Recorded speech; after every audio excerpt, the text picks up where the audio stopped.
என்னதான் தங்கம் அவ்வளோ வித்தாலும் இதை போட்டு வேற வாங்கலாமாப்பா அப்படின்ற மாதிரி நீங்க வாங்குறதுக்கான வாய்ப்புகள்லாம் உங்களுக்கு வரப்போகுது. நம்புங்க, சும்மா அதெல்லாம் வாங்க முடியாதுமா, நம்புனா எல்லாத்தையும் வாங்கலாம். நிறைய சேர்க்கை அப்படின்றது நிகழ்வதற்கான வாய்ப்பு. ஏன்னா சூரியனே ராசிக்கு மேல வந்து உட்காந்துருக்காருங்க. 4ஆம் வீட்டு அதிபதி ராசியில உட்கார்ந்து இருக்குன்றது சாதாரணமான விஷயமா? உடைமைகள் சேரக்கூடிய இடம். அதுவும் சூரியன் மாதிரிலாம் அப்பா வழியில காசு வருது, அப்பா விட்டு சொத்து வருது, அப்பா சும்மா அந்த பாக்கெட் பண்ணி வச்சுக்கோ அப்படின்னு சொல்லிட்டு மாதிரி வச்சுட்டு போறது, நிறைய முதலாளிகளிடம் ஒரு நல்ல பெயர் வாங்குதல், உங்ககிட்ட கொடுத்துட்டேன்ப்பா நீ பார்த்துக்கோப்பா அப்படின்ற மாதிரி பொறுப்பு அதிகரிக்கக்கூடிய காலகட்டமா இருக்கு. ஆஃப்டர் 15ஆம் தேதிக்கு அப்புறம் அப்படியே சூரியன் போயிட்டு குருவோட சேர்ந்து 2ஆம் இடத்தில் பயணிப்பார். 4ஆம் அதிபதி 2ல பயணிச்சா கண்டிப்பா வீடு, மனை, வண்டி மாற்றம் நடந்தே தீர வேண்டும்.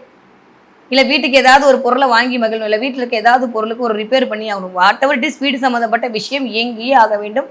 குடும்பத்தில் தனம் வந்தே ஆக வேண்டும் என்கிற கட்டாயத்தில் சிவராஜ் யோகம் உங்களுக்கு இயல்பாக ஆக்டிவேட் ஆகும். ஸோ ரிஷபராசிக்காரங்களை பொறுத்த வரைக்கும் இந்த தடவை பொறுப்புகள் அதிகரிக்கக்கூடிய காலகட்டம். இந்த 1 மாதம் ஃபுல்லாக என்ன ஆகும்னா கொஞ்சம் வேலைப்பளு அதிகரிக்கும், பொறுப்பு அதிகரிக்கும். ஒன்ன மாதிரி உண்டான்னு சொல்லிட்டு எல்லா ஃபைலையும் உங்ககிட்ட கட்டி உங்களை பார்க்க சொல்லுவாங்க. அதில் ஒரு கௌரவம் கொடுப்பாங்க. இது வரைக்கும் இல்லாமல் உங்களுடைய செயல்பாடு அடுத்தவர்கள் மெச்சும் வண்ணமாக இருக்கும்.